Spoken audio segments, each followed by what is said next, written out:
General. Viva General Licerio Geronimo. Mabuhay! Viva General Licerio! Pangkat Geronimo! Jerly Bona, para pangkat Geronimo. Jacob Gacula, para pangkat Geronimo.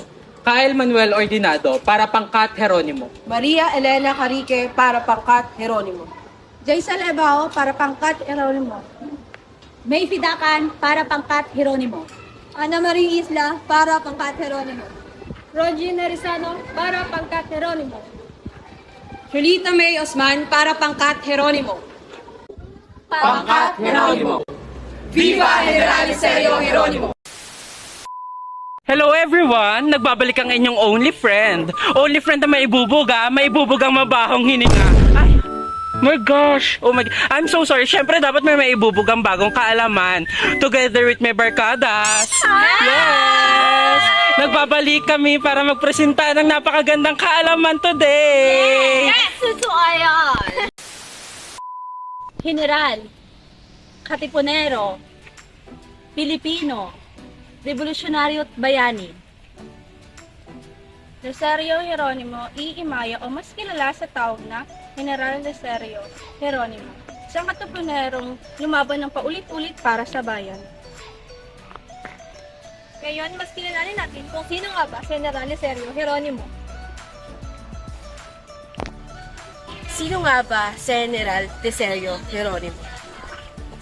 Ano nga ba ang naibulot na General Licerio Geronimo sa ating bayan? August 27, 1855, isinilang si Licerio Geronimo, na kalinaunan ay naging katipunero at general sa ilalim ni Emilio Aguinaldo. Bilang isang general sa Katipunan, si Licerio ay naging parte ng kaliwat kanang digmaan. Mula sa panahon ng mga Kastila, mapahanggang panahon ng mga Amerikano, na kung saan siya ay kinilala ng mga nakararami. December 19, 1899, naganap ang Battle of San Mateo sa isang probinsya ng Manila, na ngayon ay parte na ng Montalban. Naganap ang digmaan sa pagitan ng mga sandatahang Amerikano na pinamunuan ni Henry Ware Lawton, laban sa sandatahang mga Pilipino na pinamunuan naman ni General Licerio Geronimo. Hello, good evening sa ating lahat. Ngayon nandito tayo ngayon sa Barangay Geronimo kung saan maghahanap tayo ng ating kapanayam tungkol kay General Licerio Geronimo. Ano na? Anong pangalan po niya?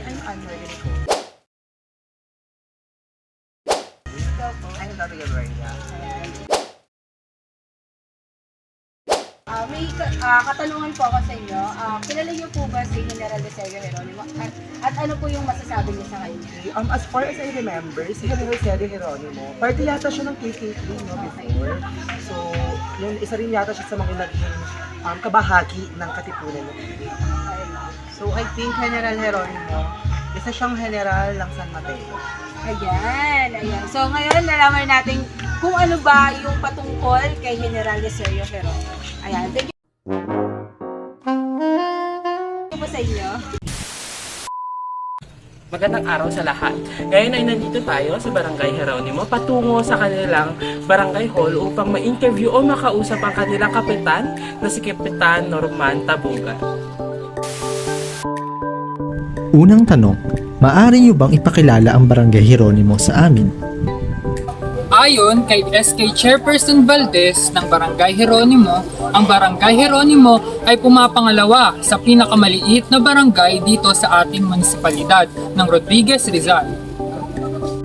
Gayun din, ipinagmamalaki ng Barangay Geronimo ang General Licerio Geronimo Memorial High School na kauna-unahang pampublikong sekundarya dito sa ating munisipalidad ng Rodriguez, Rizal. Pangalawang katanungan, sino si General Licerio Geronimo? Sumunod namang ipinakilala sa atin si General Licerio Geronimo ng kanilang punong barangay na si Kapitan Norman Tabugan. Kung saan ay itinalakay nila na si General Licerio Geronimo ang siyang pumuksa sa isang US Army officer na si Henry Ware Lawton na sinabing may pinakamataas na posisyon sa sandatahan ng mga Amerikanong napuksa dito sa Pilipinas. Bilang kapitan ng Barangay Geronimo, Anong magiging plano o mga proyekto ninyo para mas makilala si General Licerio Geronimo? At ayon naman sa kapitan ng Barangay Geronimo na si Kapitan Tabugan, na sa bawat proyektong kanilang gagawin ay maglalagay sila ng logo na magpapakita ng tanda upang maalala si General Licerio Geronimo. At ang mga proyektong kanilang gagawin ay kanilang tatawaging The General.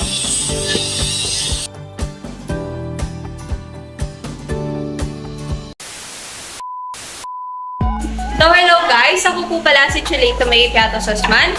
So ngayon ay interview natin si Professor Rocky Victoria tungkol kay General Licerio Geronimo.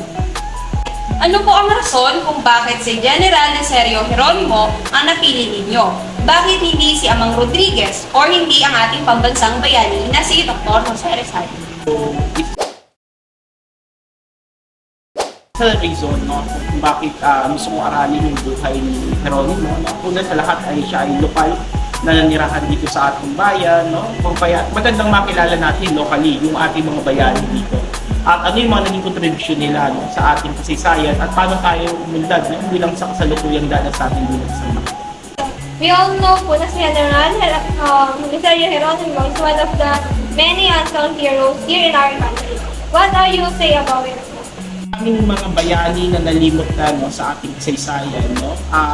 Isa dyan si General Geronimo sapagkat ay siguro ito na rin ay sa paglipas ng panahon, maraming mga Pilipino mas abala sa ibang bagay or sa mga ibang gawain tulad ng mga personal nilang gawain, kung kaya hindi natin nabibigyang pansin yung mga ating mga lokal na bayani. So, sa bisa ng Proclamation 234, no, ni dating Pangulong Ramos, no, binibigyan pansin dito na dapat butiktayin natin, no, ang kapanganakan ni General Licerio Geronimo at ang kanyang mga ambag, no, sa ating kasaysayan. So, bilang taga Montalban, no, isang national, isang pride yun, isang karangalan natin, no, na makilala yung ating lokal na bayani dito. At ang kanyang mga naging ambag, no, paano tayo lumaya sa panahon ng Kastila hanggang sa panahon ng Amerikano. Para sa inyo po, sir, ano po bang dapat na malaman ng mga tao tungkol kay General Licerio Geronimo? Maraming bagay na pwede tayong matutunan dito sa buhay ni Geronimo, no? Nakita natin dito yung kanyang pagiging matiisin, no? Sa kabila ng wala namang kapalit kasi, no? Yung panahon ng revolusyon, yung kanilang pakikibaka, wala naman sahod yan, no? Talagang lumaban sila, no, ng dugo at pawis ang kapalit, no? Ito naman ay kasalukuyan natin dinadanas, no, yung kalayaang ipinaglaban nila. So, interesting, no, na dapat ay bilang isang lokal dito ay makilala natin ang bag niya, especially doon sa tinatawag natin Battle of San Mateo, no, kung saan napatay ng kanyang pangkat, no, ang tinatawag na si General Henry Berlotto, isa sa pinakamataas na Amerikanong general ng panahon na yun. Siya siyang Major General. So in short, siya yung pinakamataas na casualty during at that time. So isang karangalan yun, namapatay siya ng mga pangkat ng mga Pilipino. Kasi napakita natin kahit limitado yung kanilang mga armas, kagamitan ng panahon na yun, ay ang mga Pilipino ay handang ibuwis yung kanilang buhay para sa ating kalayaan o sa ninanais nating kaayusan o kapayapaan. Ayun lamang po, maraming salamat Sir Rocky Victoria sa paglaan ng oras at pagbahagi ng kaalaman patungkol kay General Licerio Geronimo.